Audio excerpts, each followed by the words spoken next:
دو آدمی ہمسائے تھے، ان میں جھگڑا ہو گیا۔ ان میں سے ایک کے پاس کھیت تھا اور اس نے فصل بو رکھی تھی۔ دوسرے کے پاس کچھ بکریاں تھیں۔ بکریوں کا چرواہا رات کے وقت دیوار والے دروازے کو بند کر دیتا تھا تاکہ بکریاں نکل کر فصل کو نقصان نہ پہنچائیں۔ ایک دن وہ دروازہ بند کرنا بھول گیا۔ بکریاں کھیت میں آ کر چرنے لگیں۔ فصل خراب ہو گئی۔ دونوں داؤد علیہ السلام کے پاس آئے، اپنا مقدمہ پیش کیا۔ داؤد علیہ السلام قاضی بھی تھے۔ اس وقت سلیمان علیہ السلام کہیں گئے ہوئے تھے۔ داؤد علیہ السلام مقدمہ سن کر کہنے لگے، یہ بکریوں والے کی سستی کا نتیجہ ہے۔ اس کا حل یہی ہے کہ وہ تیری بکریاں اپنی تحویل میں لے لے۔ دونوں فریق باہر نکلے تو سلیمان علیہ السلام سے ملاقات ہوئی۔ انہوں نے تفصیل سن کر فرمایا، میرے ساتھ آؤ۔ وہ انہیں داؤد علیہ السلام کے پاس لے آئے اور بولے، اس مقدمے کا اس سے بہتر فیصلہ یہ ہے کہ یہ بکریاں زمین والے کو دے دیں، اور زمین بکریوں والے کو۔ جب بکریوں والا زمین کو پہلی حالت میں اگا دے گا تو آپ دونوں کی چیزیں انہیں لوٹا دیں۔ اس دوران کھیتی کا مالک بکریوں کے دودھ سے فائدہ حاصل کرتا رہے گا۔ یہ فیصلہ زیادہ بہتر ہے۔ اس سے بکریوں والا اپنی بکریوں سے بالکل محروم نہ ہوا اور کھیتی والے کا نقصان پورا ہو گیا۔ یہ فیصلہ آپ کو اللہ تعالیٰ نے سمجھایا تھا۔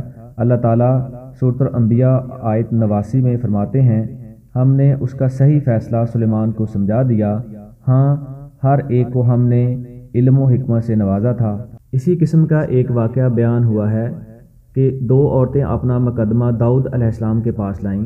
دونوں کو اللہ نے ایک ایک بچہ دے رکھا تھا۔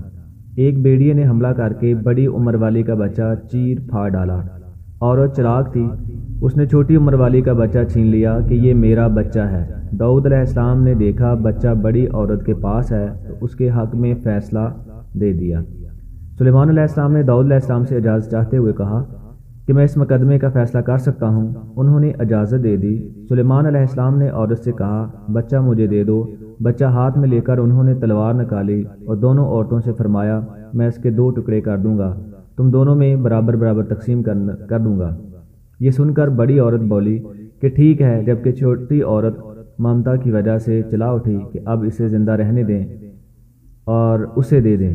یہ سنتے ہی سلیمان علیہ السلام بول اٹھے، تو ہی اس کی ماں ہے جسے اپنے بچے کی ٹکڑے ٹکڑے دیکھنے کی صلاحیت نہیں ہے۔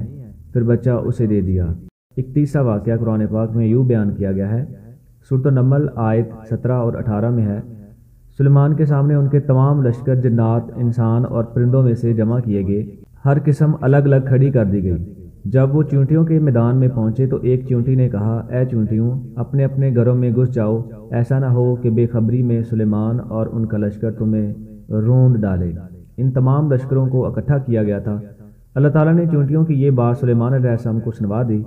سورۃ النمل آیت نمبر 19 میں ہے، اس کی اس بات پر سلیمان علیہ السلام مسکرا کر ہنس پڑے اور دعا کرنے لگے کہ اے پروردگار، تو مجھے توفیق دے کہ میں تیری ان نعمتوں کا شکر بجا لاؤں جو تو نے مجھ پر انعام کی ہیں، اور میں ایسے نیک اعمال کرتا رہوں جن سے تو خوش رہے، اور مجھے اپنی رحمت سے نیک بندوں میں شامل فرما۔